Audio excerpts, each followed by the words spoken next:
Hello बच्चों, हम 12th economics का 4th चैप्टर कर रहे हैं, शिफ्टिंग ऑफ डिमांड कर्व, यानी कि डिमांड कर्व को शिफ्ट करना। आज हम ये टॉपिक कर रहे हैं।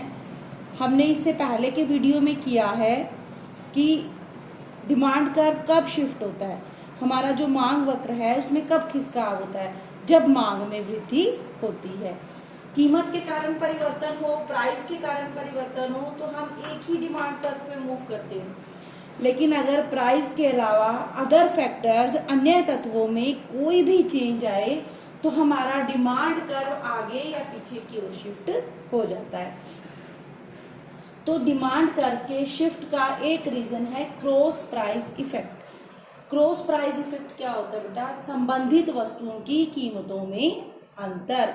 अगर हमारे रिलेटेड गुड्स जो हैं उनकी प्राइसेस में परिवर्तन आता है, उनका प्राइस चेंज होता है, तो हमारी डिमांड में भी चेंज होगा। अब रिलेटेड गुड्स कौन सी होती हैं? जिनमें कोई ना कोई रिलेशन, कोई ना कोई संबंध होता है। तो ये दो तरह की रिलेटेड गुड्स होती है, substitute goods and other is complementary goods. Substitute goods होती हैं प्रतिस्थापन वस्तुएं, जिनका एक की जगह दूसरी गुड को यूज कर सकते हैं, जैसे कि चाय और कॉफी। तो अब इनमें कैसे रिलेशन होता है, इससे हमारे डिमांड कर्व में चेंज कैसे होगा? मान लो दो गुड्स हैं हमारे पास, एक है T and other is coffee. अब क्या है, हम यहाँ पे चाय की बात कर रहे हैं।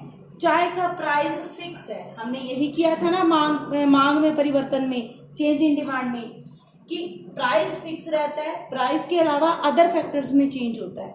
अब यहाँ हमारे पास चाय का प्राइस, टी का प्राइस फिक्स है, लेकिन क्या हुआ, स्टार्टिंग में ये हमारी डिमांड है। अब क्या हुआ कि कॉफी का प्राइस कम हो गया। टी का प्राइस सेम है लेकिन कॉफी का प्राइस कम हो गया। कॉफी सस्ती हो गई तो लोग क्या करेंगे, चाय से शिफ्ट होकर कॉफी पे चले जाएंगे। क्यों? क्योंकि चाय और कॉफी प्रतिस्थापन वस्तुएं हैं, सब्स्टिट्यूट गुड्स हैं। इनका एक की जगह पर दूसरे गुड का यूज किया जा सकता है। तो अगर कॉफी सस्ती हो गई, कॉफी के प्राइस कम होंगे, चाय की कीमत तो स्थिर है, फिक्स है चाय का प्राइस, तो कॉफी सस्ती हो गई तो लोग क्या करेंगे, चाय छोड़ के क्या खरीदने लगेंगे, कॉफी। तो क्या हुआ, चाय की डिमांड अपने आप से कम हो जाएगी। तो चाय का जो डिमांड कर्व है वो D1 D1 से शिफ्ट होकर D2 D2 हो जाएगा।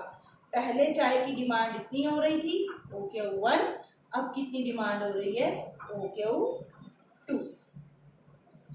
तो इसमें हमारे प्राइस में कोई चेंज नहीं आया, टी के प्राइस में कोई चेंज नहीं आया, लेकिन कॉफी का प्राइस कम होने से टी की डिमांड क्या हो गई, कम हो गई। अब आगे है, अगर कॉफी का प्राइस बढ़ गया, टी की डिमांड प्राइस तो सेम है लेकिन कॉफी का प्राइस बढ़ गया, तो क्या हो गया, कॉफी महंगी हो गई, तो लोग क्या करेंगे, कॉफी छोड़ के चाय पीना शुरू करेंगे।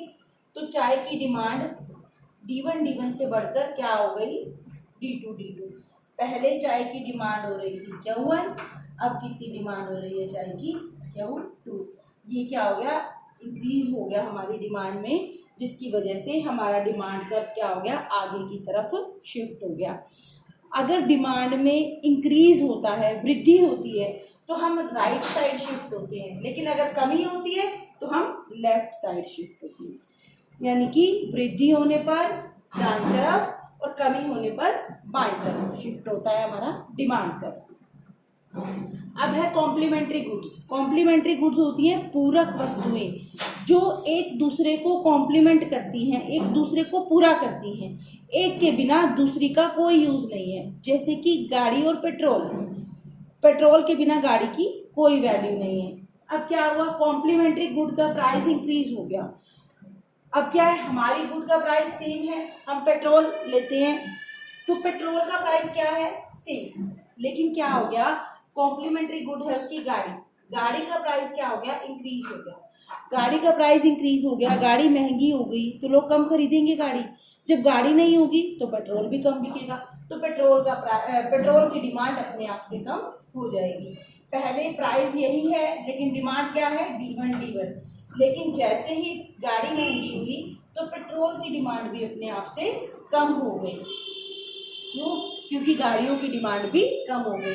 तो हमारी डिमांड क्वांटिटी Q1 से शिफ्ट होकर कितनी हो गई?